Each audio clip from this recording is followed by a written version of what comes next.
You're listening to the Secure Dad Podcast. Discover ways to secure your home, protect your family, and embrace your role as a protector parent. Welcome, friend. I'm Andy Murphy, the creator of The Secure Dad. This podcast serves to help families become proactive in their safety. The information I share on this podcast is for general information purposes only.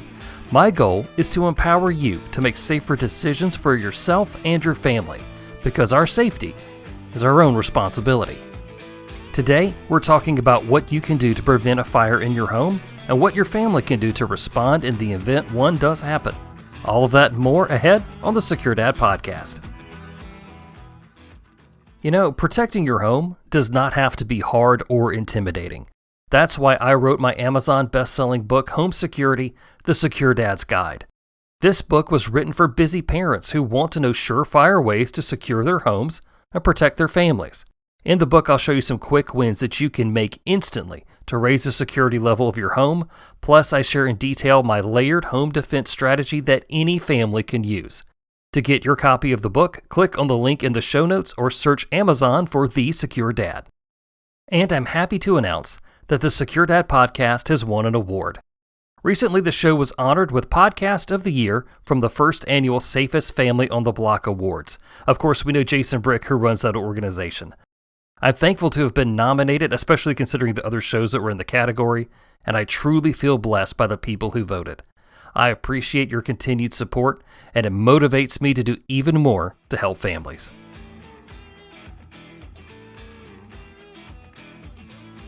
A fire is a devastating and frightening event that can put our homes and our families in grave danger. Unfortunately, fires occur more often than most of us realize, with fire departments across the United States responding to a home fire every 88 seconds. This statistic alone highlights the importance of preparing and protecting our families against the threat of a fire. Today, we'll delve into the steps that you can take to prevent a fire in your home and ensure that your family is ready to respond in the event of a fire emergency. One of the biggest misconceptions about fire is that it spreads at a slow, manageable pace. In reality, fire can spread incredibly quick, faster than you can run sometimes. This misconception is perpetrated by movies and TV shows where the heroes run into these burning rooms to save people without being affected by the heat or the smoke, and the camera can perfectly see everything in the room. That is not the reality of fire. Fire is hot, it is nasty, and it is deadly. The first step in preventing a fire in your home is to be extra careful in the kitchen. The number one cause of home fires in the United States is unattended cooking. Or in my case, when I actually am standing there and the fire still happens. But that's a story for another time. With this in mind, it's crucial to keep an eye out for what's going on in the kitchen, especially when children are present. As parents, we all know that we're standing there at the oven and we're cooking and we hear this loud crash, and then somebody starts crying and the dog starts barking, so we have to go see what has happened. Well, that's when unattended cooking occurs. So if you do have young children, you can have them help you in the kitchen, which will give you a chance to supervise them while also keeping an eye on the stove. Plus, in the case of our son, he's actually an accomplished cook. After all this time of helping out in the kitchen, it's really starting to pay off. So that's a bonus for the long run. Another critical aspect of fire safety is ensuring that you have working smoke detectors in your home. Smoke detectors can be the only warning you receive when you're asleep, so it is crucial that they are all in good working order. Make sure that you have smoke detectors in your kitchen, hallways, near bedrooms, in the basement, and the attic at a minimum. Additionally, it's important to note that not everyone in your home may be able to hear the smoke detector and wake up, particularly young children. I was shocked by this when I learned this a few years ago. There was a study in the United Kingdom that found that 80% of children between the ages of 2 and 13 do not respond to smoke alarms when they are sleeping. They don't hear it. They don't wake up. They don't realize that it is a bad sound. Their brain just kind of says, oh, that's something for somebody else, not you. You just keep sleeping.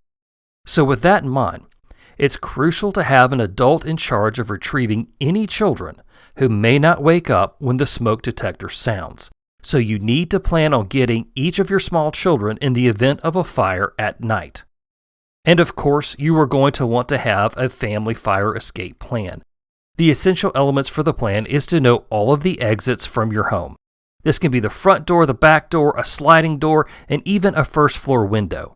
If there are small children or older adults in the home, make sure that somebody is assigned to get those people out. Assign a backup person as well, just in case the primary is not at home. And then once you're outside, you all need to meet in one place. We're going to call that a rally point. And this needs to be a good distance from the house, as the heat and the flames may still cause an issue. There might be an explosion if you store gas, that sort of thing. So make sure that your rally point is like a neighbor's mailbox or on their porch or just somewhere that is a good distance from your house. And speaking of planning, don't just make a plan and that hope everybody follows it. Make sure you know that everybody knows what the plan is and they know where to go. Practice your fire drill at least twice a year. Now, there's no need to go and trigger the alarms or all that sort of stuff. If you just yell to your family, hey, fire drill, let everybody get up. Let them jump into action, walk through what needs to happen, go to that rally point and see what happened, talk about it, and see what you can do for the future. And of course, praise your kids when they do something right. It's also important to own at least 2 fire extinguishers and know how to use them. Place one in your kitchen, because we just said that's the room where fire is most likely to start, and then put another one near the bedrooms. If you've never used a fire extinguisher before, it's important to know the widely accepted acronym, which is PASS, P-A-S-S. This is what you think of when you pick up the fire extinguisher.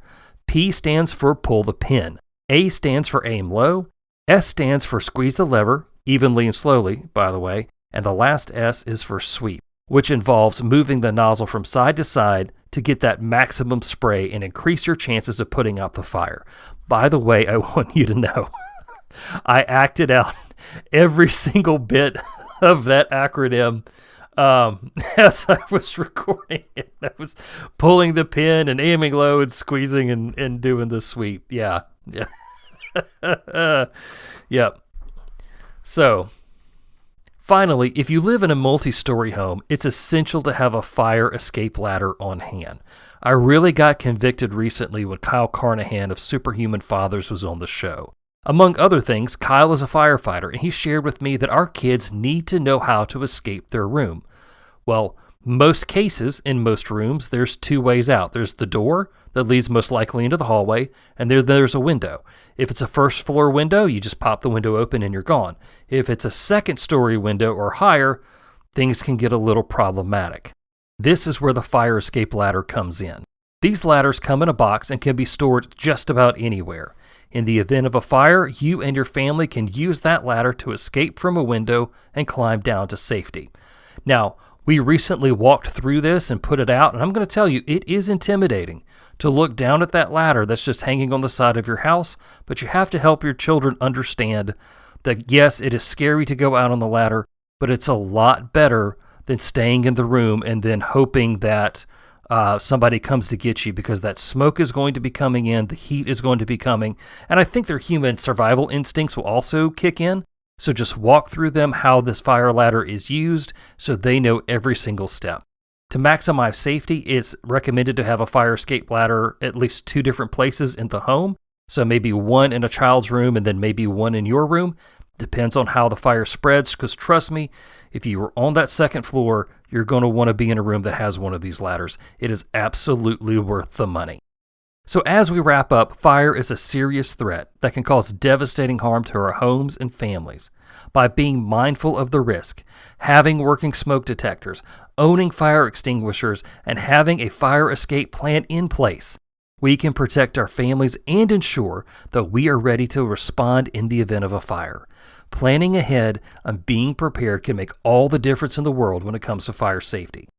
If you'd like to know more about fire safety, check out my conversation with Jason Patton of the Fire Department Chronicles. Yeah, he's the funny firefighter who does all the skits about, police, fire, and EMT and all that. We have a very informative and humorous conversation about family fire safety. That's episode number 138 of the podcast, if you want to check it out.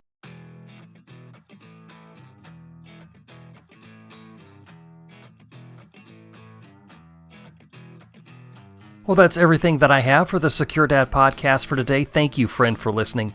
Get your copy of my book, Home Security, The Secure Dad's Guide, at the link in today's show notes, or Go to Amazon.com and search for The Secure Dad.